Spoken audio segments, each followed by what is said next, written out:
I'm going to do my best to introduce our speakers. Thanks for doing all that.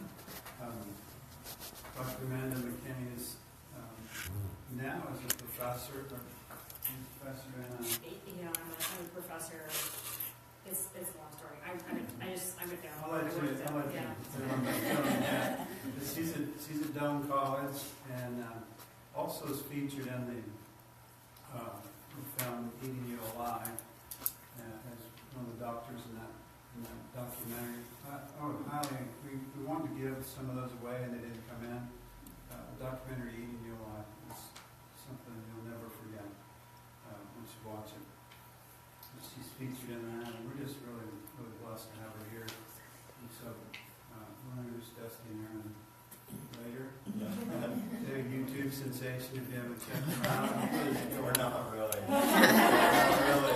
600 people in a couple of months. It's 700 now.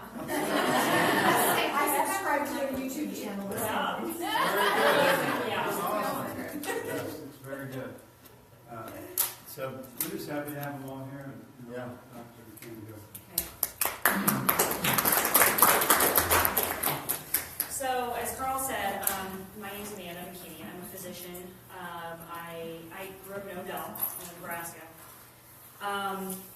And, you know, from the time I was little, I wanted to be a doctor. That's all I ever wanted to do. And, because I wanted to make people better.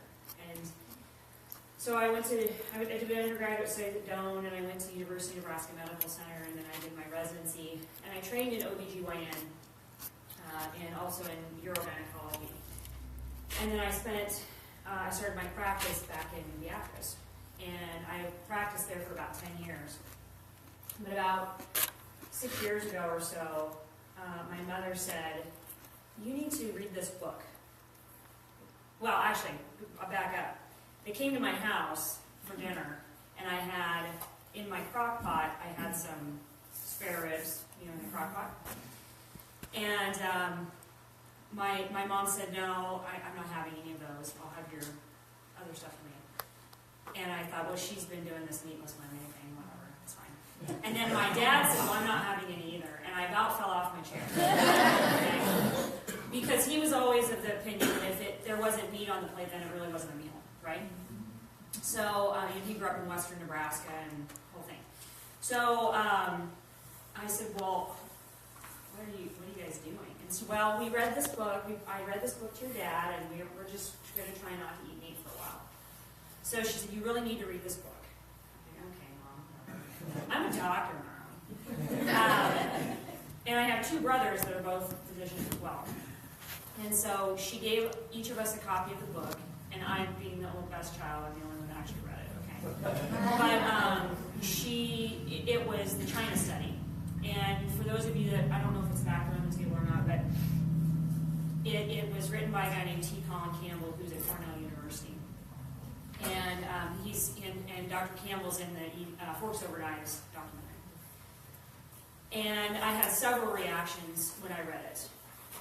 The first reaction I had was it was like all these light bulbs, all these puzzle pieces sort of came together in my brain. Because when you're in medical school, they teach you how to diagnose and treat, but they don't actually talk to you about what the cause is. They don't tell you what's causing diabetes. They don't tell you what's causing heart disease. And so my first reaction was like, "Oh my gosh, I get this, I get it." And then my second reaction was I was really ticked off because I spent a lot of money to go to medical school, and they didn't tell me any of this stuff. Okay? So it fundamentally changed the way that I thought about medicine, and so then I had to then change the way I practice medicine. And so I started incorporating this into my practice, and I started a lifestyle medicine practice in addition to my OBGYN practice in Beatrice. And some of you probably know that went over like a lead balloon, right? Because this is a tough message to sell to a lot of people, especially in our area of the country, right? So, nevertheless, I made the decision last summer to take a position at Doane. And what I realized was that as I was going along with my colleagues, I was having a hard time even getting my colleagues to understand the science of this and to adopt tell their patients the truth about what's happening to them. And so I decided that we have to change the way we educate healthcare providers. We have to change the system. So that's what I'm trying to do right now. So I'm doing some lifestyle medicine education certificates, some things like that. So that's kind of where I am now. So this was a talk that I actually developed for some priests. So there's a little bit of Catholicism in here, so just bear with me, okay?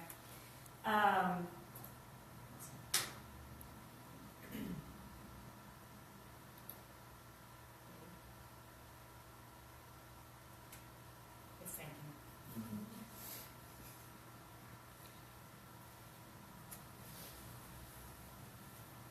Okay. So, and I want to say too that I'm truly overwhelmed by the number of people that are here today, and the food is phenomenal. And I want to thank everybody for being here and commend everybody that brought food, because it's really phenomenal.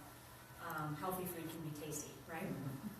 So things have changed, right? I mean, when you look back at how humans in this country have changed over the last 60, 70 years.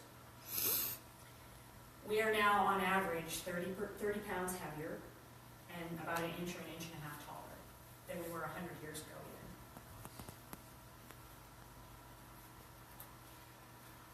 even.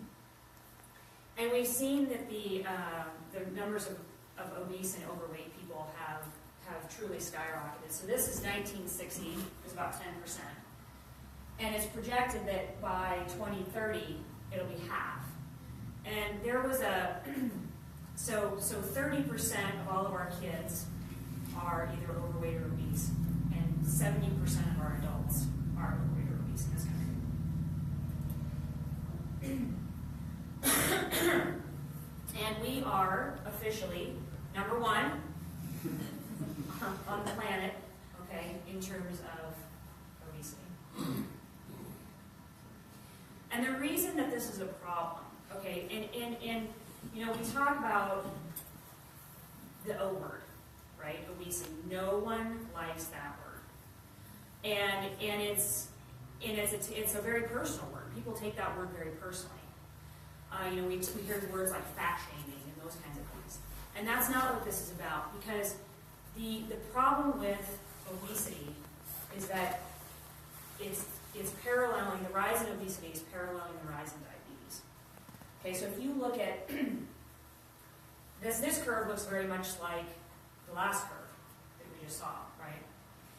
Because it's the fat that we eat and the fat that we wear that's ultimately causing diabetes. There was a study that came out of California, it was I think in 2015, that said that 55% of all Californians. Okay, so we think about California as this, oh, they're all so healthy and beautiful people, right? 55% of them are either pre-diabetic or diabetic. So we know that that's happening. If that's happening in California, we know it's happening here, and it's probably happening at even higher rates than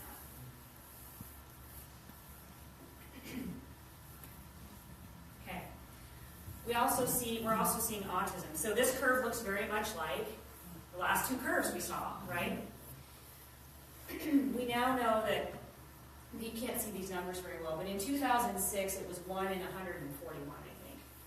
Okay, 1 out of every 141 children being born was autistic. It was 1 in 68 as of in the last couple of years. Now it's 1 in 45.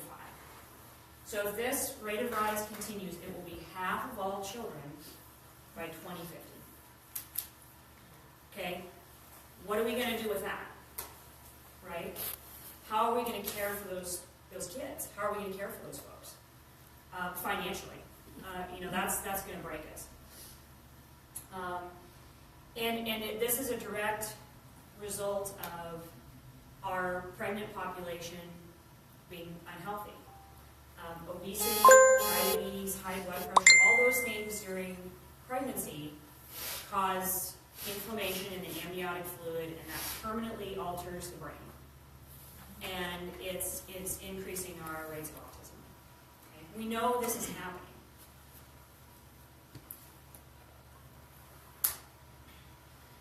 And if you look at the causes of death, what we actually die from, 100 years ago, 1900, okay, you can see tuberculosis, pneumonia, and diarrhea were the top 3 causes of disease. Infectious disease, right? But then came the era of antibiotics. And now, our top 2 killers are heart disease and cancer. So, and in heart disease, 92% of all heart attacks and strokes are preventable. Okay? Cancers, about 60% are preventable.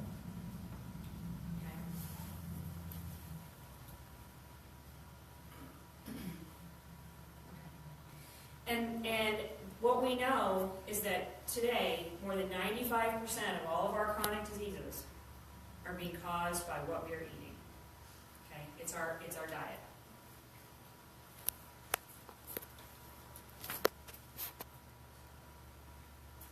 So somebody was talking about all the pills that everybody takes, right? Something like over half of all Americans are taking 4 or more prescription drugs.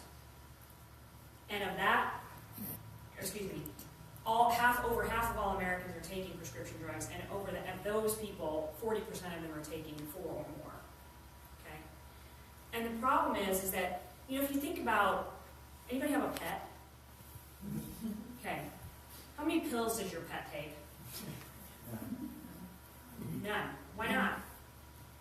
Because you feed them what they're supposed to eat, right? I mean, would you give your dog chocolate?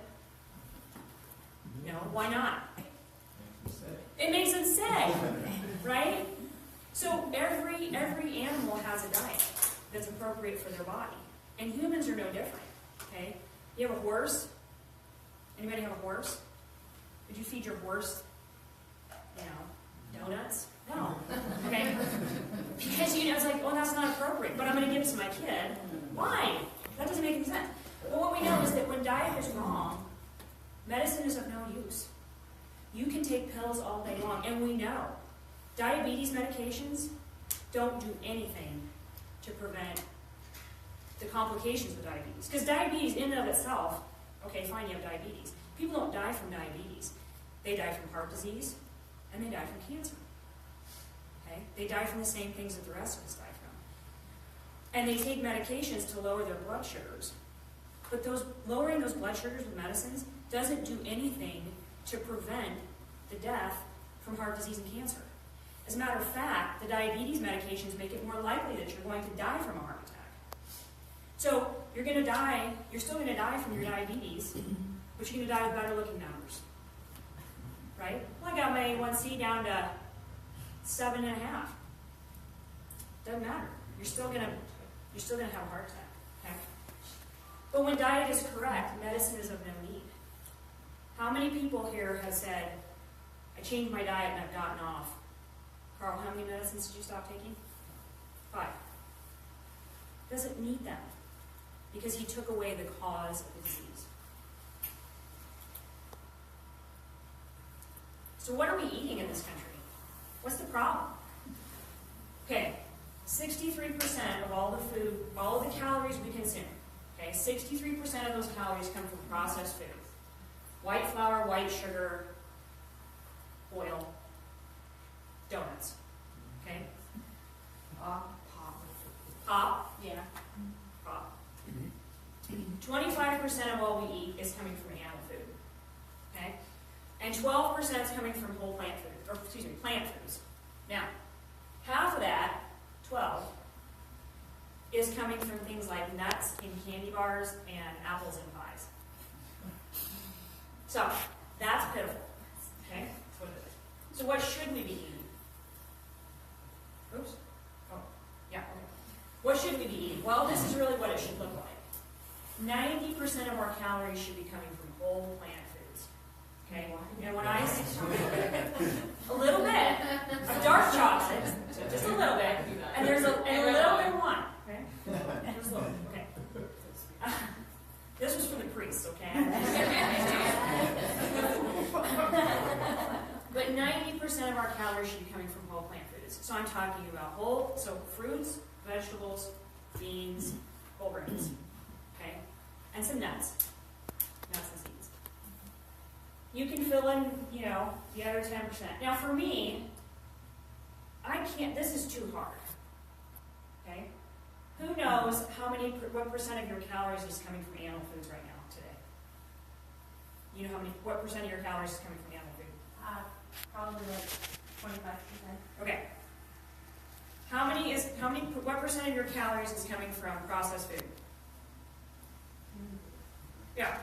Try to keep it under 5%. I know. Sometimes it's hard. It is hard. It's hard. But that's, so for me it's like, I don't know, that's too hard to figure out. So I just try to eat I just said, okay, I'm not going to do meat, I'm not going to do dairy, I'm not going to do eggs, I'm not going to do any animal foods.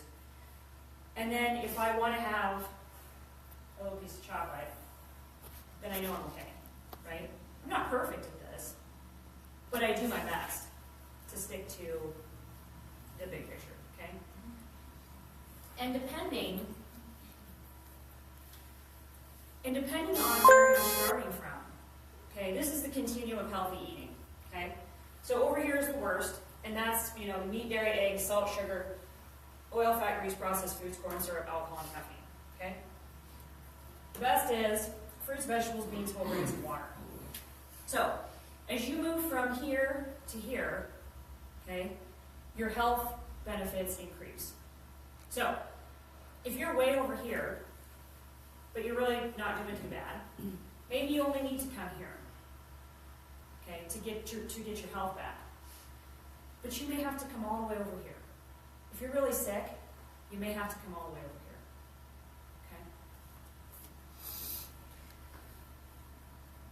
Okay. Okay. But nobody does that, right? Nobody eats this way. Not really. Just the wacko hippies like Carl, right? Are you driving the Prius? No, that's my Prius. I'm gonna get there. I got the other Prius that's out there. Okay. All right. Okay. So what we know, so there was a book called The Blue Zones, and it was written in 2008 by a guy named Dan Buettner. And Dan Buettner's not a doctor; he's a journalist. Okay, but National Geographic paid him to go around the planet and find the longest-lived populations that have the smallest percentage of chronic disease. And they found 5. They were in Okinawa, Japan, Sardinia, Italy, Ikaria, Greece, Nicoyan Peninsula, Costa Rica, and Loma Linda, California. Okay? And what they found was that these populations of people had some common factors, okay, common denominators. They all had strong family ties. They didn't smoke. They ate a plant-based diet. Okay? They had constant, moderate physical activity. So they didn't go to the gym, but they walked and they moved around in their daily life. They had strong social engagement and they ate beans. Every day they ate beans. Beans are a super. Huh? Were they gassy? Well, no, because you guys are early in this transition. When my older brother switched, he's like, my wife wants to know when this is going to end. He's like, it doesn't bother me, but it bothers her. This too shall pass, okay? All right. So, but those are the common factors, okay? And you see this? Loma Linda, California. There's a blue zone in the United States. Why? Who wants to guess? Carl. Seventh-day Adventists. Seventh-day Adventists. What's special about the Seventh-day Adventists? They're vegetarians. They're vegetarians. That's right. That's right. What? So, and speaking of Seventh-day Adventist vegetarians, here's one. This is Ellsworth Wareham. And Ellsworth, in this picture, is 95. And they told him he wanted to put a privacy fence up around his house. And they told him it was going to cost $6,000. And he said, that is outrageous. So he said, I'll just build it myself. So here he is in his backyard at 95 building his fence. But this is where he ended up the next day. Except he wasn't on the table, he was operating. So Ellsworth Wareham is a physician. He's a cardiovascular surgeon. And he is now 102. And he retired at 95 from operating. And I talked to him on the phone, he was 101. He said, yeah, that was a mistake. He's like, I could still operate. Okay. Anyway, he's still doing well. But he's a lifelong being. So when we talk about the blue zones, we talk about what it means to live this sort of blue zone type existence. And again, support structures are essential, right? We're humans, we're social animals. And we need that component in our life. Eat wisely. Now, the blue zones, they talk about the 80% rule, plants, land. But more is better, okay? The closer you can get to 100%, the better. Knowing how to downshift, knowing how to manage your stress, whether it's a meditation or prayer or whatever it might be, and then moving naturally, okay? You don't have to run 5 miles a day. You just got to move your body. You got to get out there and move, and you got to do it every day. Okay, so for my fellow Prius driver, what we do to the earth, we do to ourselves, okay? All of this is sort of a moot point. What good is your health if you don't have a habitable planet to live on, right? Or a clean environment. And this was from the Lancet, which is a pretty prestigious journal. And they talk about that climate change is the biggest global health threat of the 21st century. And so we know that things are changing, right? That the environment is changing around us. There's debate about, are humans contributing to this or not? And if we want to debate that. But the reality is that it's here, and so we now have to figure out what we can do to try to mitigate the worst effects of that. And climate change affects human health. Okay, so my interest is human health. Do I believe in plant-based diets? Absolutely. I believe in it for human health, but I also believe in it for planetary health reasons. Because what we know is that the foods that we eat and the way we grow those foods is contributing to greenhouse gas emissions, which is contributing to climate change. Okay, and that's just the reality of it. And the way we, I heard a lot of people talk about gluten and corn. Humans never used to be intolerant to gluten and corn. This is a new phenomenon, okay?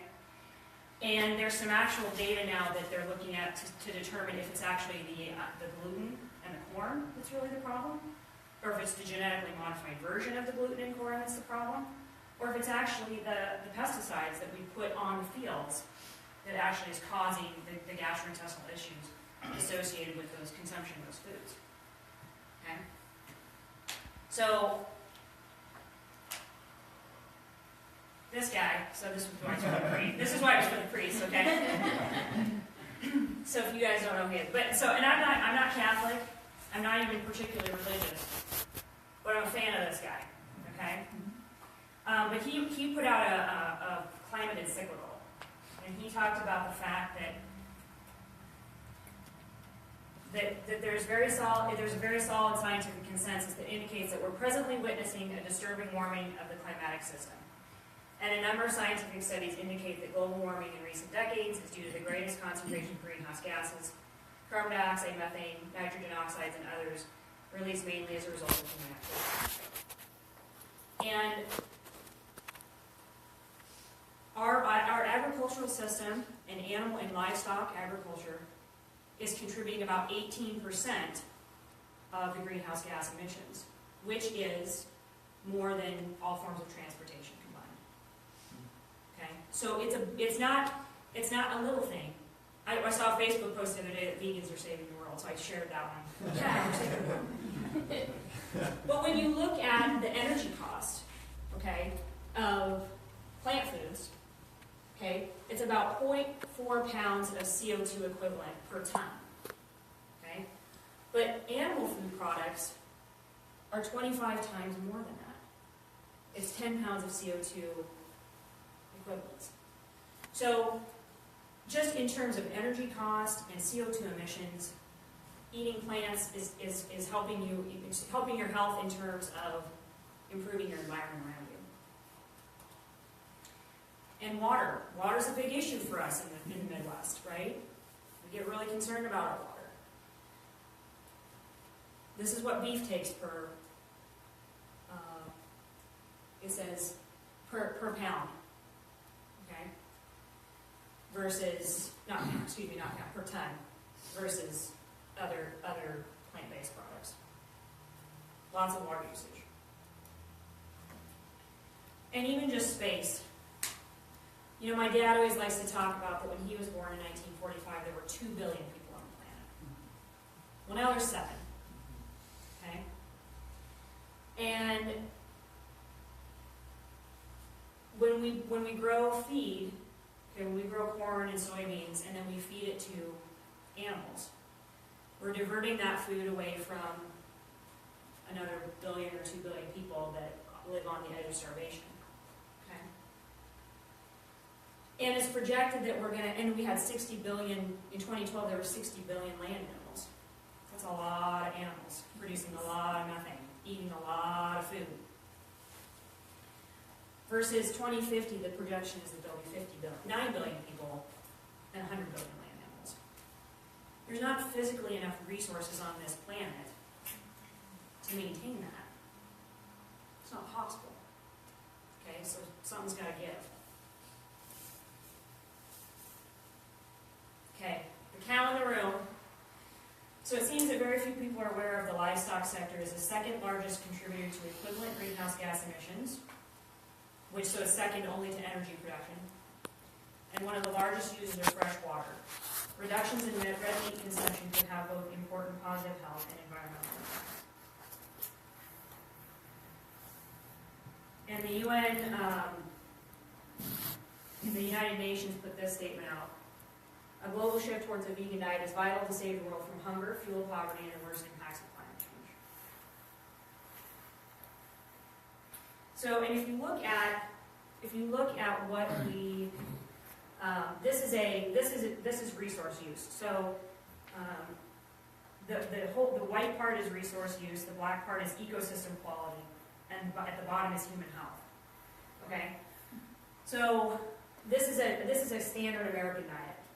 Okay, the number of resources, the impact it has on environment, and impact it has on human health. This is a more omnivorous diet. It's more organic. This is an organic omnivorous diet. Okay, so this is less processed stuff. Okay.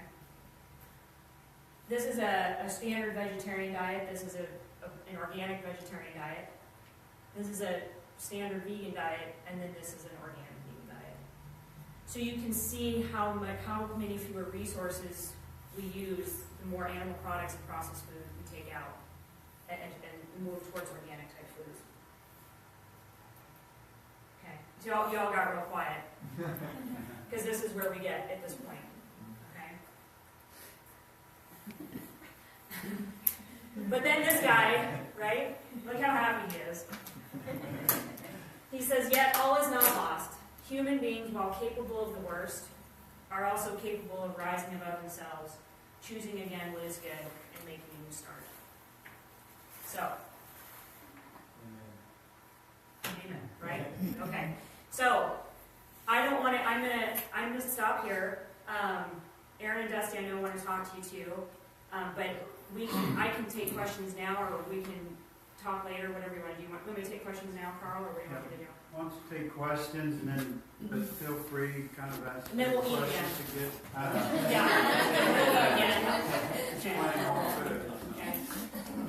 Go ahead. Okay, I have a couple questions. Like I said, I've been searching, educating, just trying to, I don't know, want to find answers. Like the more you open a door, then it leads to another door. Yeah. So, like I said, I cut out gluten last year. I've been reading up a lot about that, just thinking about what we do to food, basically. I feel like it's a good place to start. And what you said about, it's not necessarily the gluten or the dairy, it's like what we do to food, so what the animals eat. So, like the glyphosate, all the chemicals basically triggers it's a chemical reaction, I feel like, is a lot of what's happening to our food. So if you switch to like a plant-based diet, would you need to then make sure that the food you get is only organic, since, I mean, otherwise you end up with the same issues, no matter if it's sprayed and... Yeah, so that's a great question. Okay, so here's a couple of things. So I don't want to get too wonky because I can go down rabbit holes with the best of them, okay? But here's the thing. So a lot of these chemicals, so there's like 80,000 chemicals since 1950 that we've created and like spread out in the world, okay? And some of these chemicals are what we call obesogenic, okay? So they're actually what we call endocrine disruptors, and they actually disrupt our endocrine system, and they cause us to then gain weight and develop diabetes and all these. There's been all these links to these chemicals and these disease processes. And most of these compounds, most of these chemicals are what we call lipophilic. They're fat-loving compounds. Okay. So and there's something called bioconcentration. So I'm going to put this all together. Okay. So if you have a chemical like a dioxin, okay, some bad chemical, let's just say, let's not put it into it, but it's a fat-loving compound, and it gets out into the environment, and it's on your grass, and it's on the crops, and it's everywhere, and the cow eats it. Okay, cow eats the grass and the plants that are concentrated.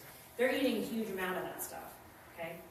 And then they're accumulating it, and they're storing it in their fat. So then when you eat their meat, it's full of fat.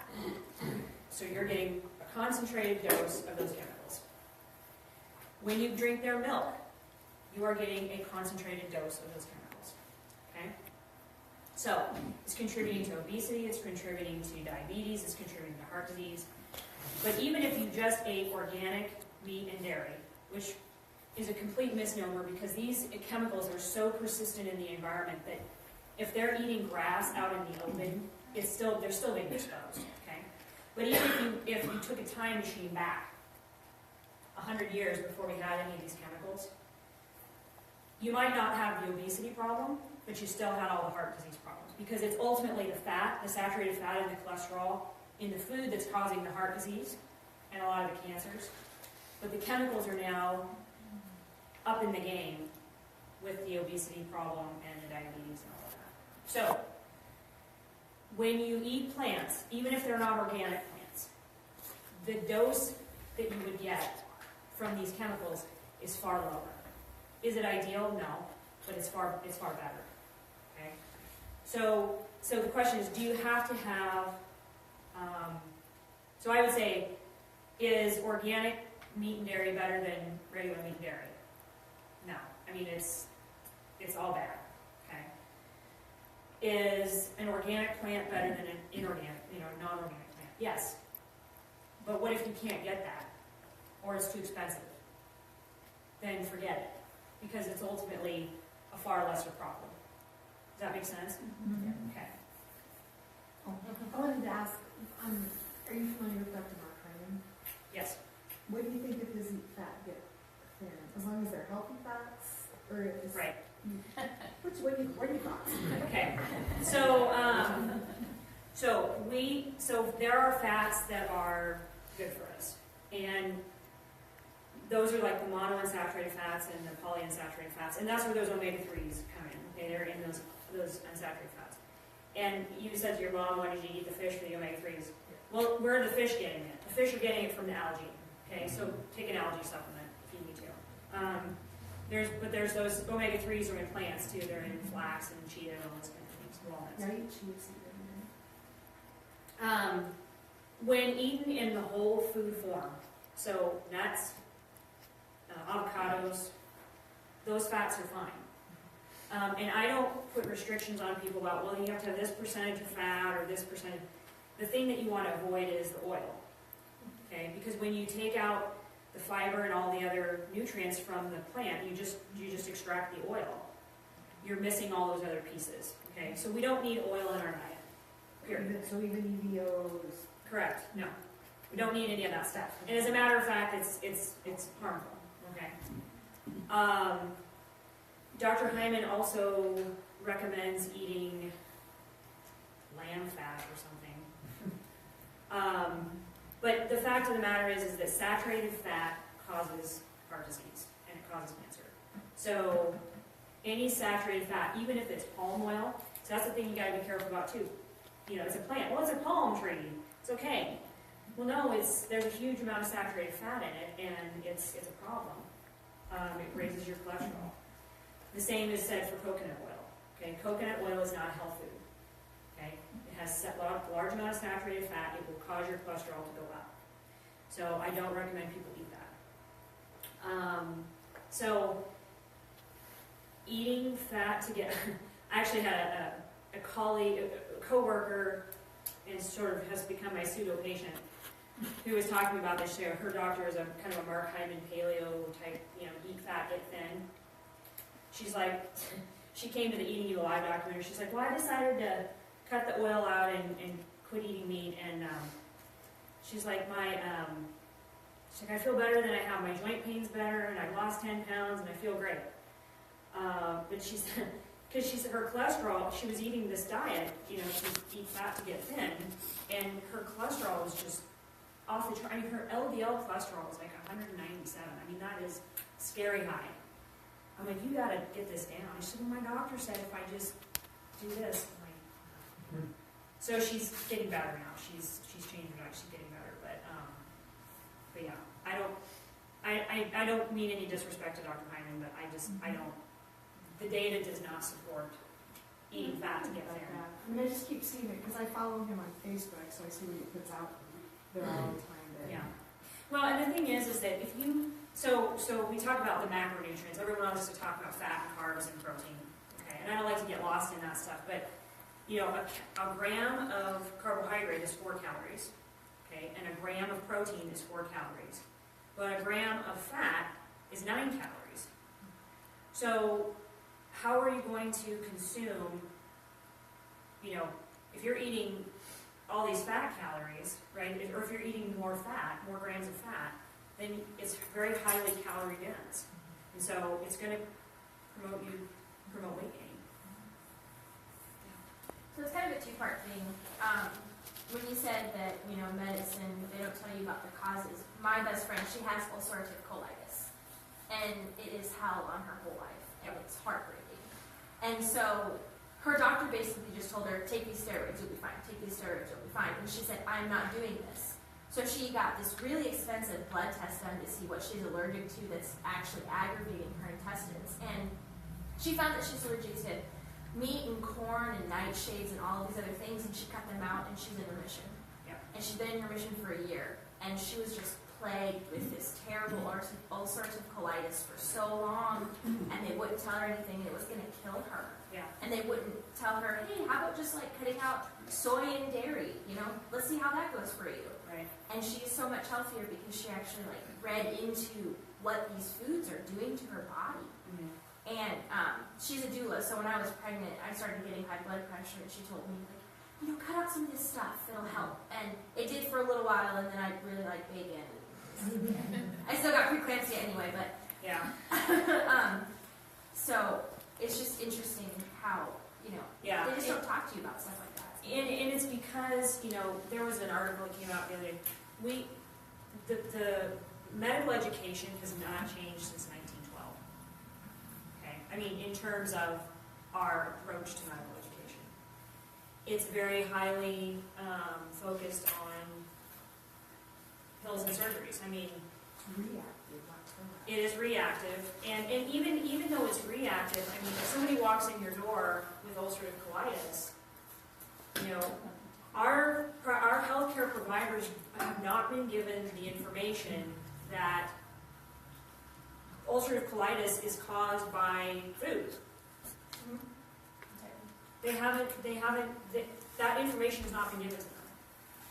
So unless somebody figures it out on their own, or unless the healthcare provider figures it out on their own and then tells them, they don't know.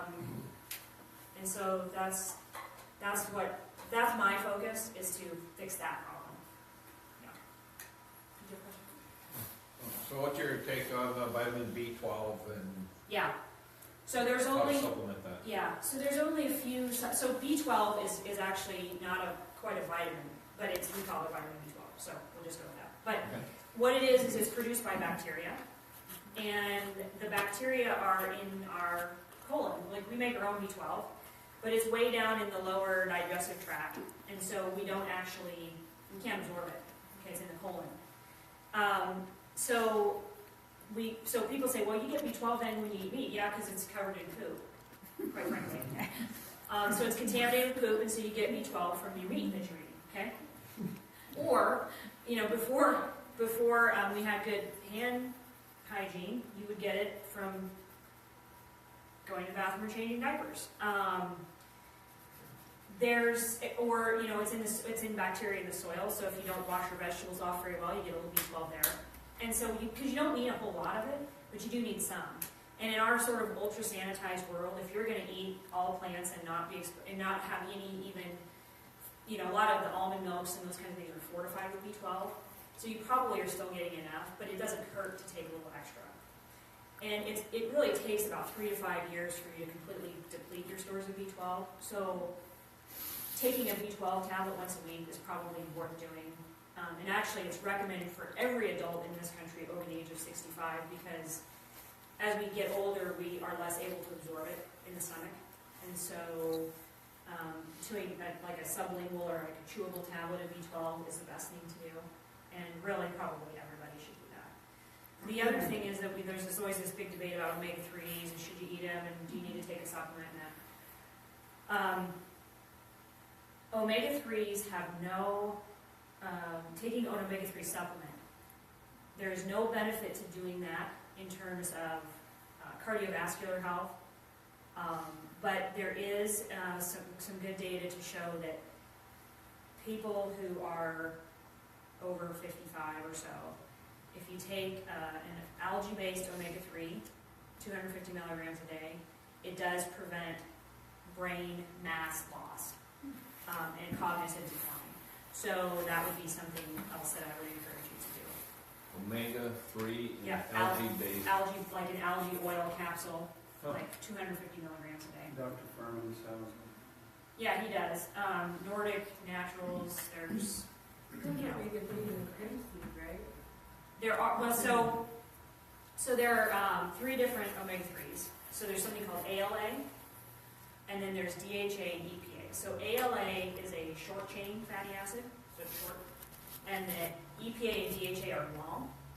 And so your body has to take the ALA and convert it to the DHA and EPA, which it can, because these are the ones that we need over here, these long chains. But some people's genetics are a little bit different, and some people don't convert that as well. And then as you age, sometimes you lose the capacity to convert from this to this. So that's why we really don't need to take it above and beyond like flax and hemp and walnuts. But if you are a little bit older, maybe you want to go ahead and take that a little bit of the supplement because it's keep the brain really warm. Omega-3 algae based? Algae oil, yeah, algae. Omega-3 algae. 250 milligrams a day. What supplements are necessary to take if you're eating a plant-based diet? Because shouldn't you be getting most of your vitamins from fruits and vegetables anyway? Yep. So all you need is B12. Okay. Yeah. And then is fish wrong then? I mean, like, 'cause I didn't hear you talk about fish at all, and Yeah. like I know there's a lot of toxins Yeah. with It's fish. super. Is that Yeah. most of it why you can't be plant-based and eat fish is because of the toxins? Same kind of thing with the cows and the food that they eat Yeah. and such. So fish. So like, let's just say that the fish weren't super contaminated, which it is. PCBs and dioxins and everything else. So let's just say it wasn't contaminated. Is eating a fish flesh better than eating a red meat flesh? A little bit.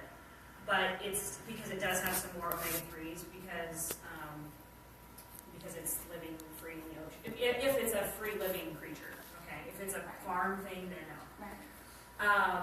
But it still has saturated fat, which then causes your cholesterol to be higher. You know, still got all those components. So if you were able to, if you wanted to eat fish once a week and no other meat, and it was, you could assure that it was wild caught and there were no pollutants in the ocean, I would say go for it. And when you figure that out, yeah. Okay. Anything else? I should stop talking so that Dustin here can talk. Okay, thank you.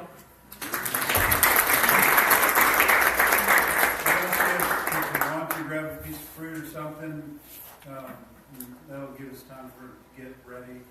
Yeah, should we set that stuff up, Carl, maybe over there, you said? Yeah, we'll take this part of this table probably. Okay. So grab a little bit more food, go to the bathroom, whatever you need to do.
I just thought I heard her from the gym one day talking about, because she took her to the gym and I was instructing.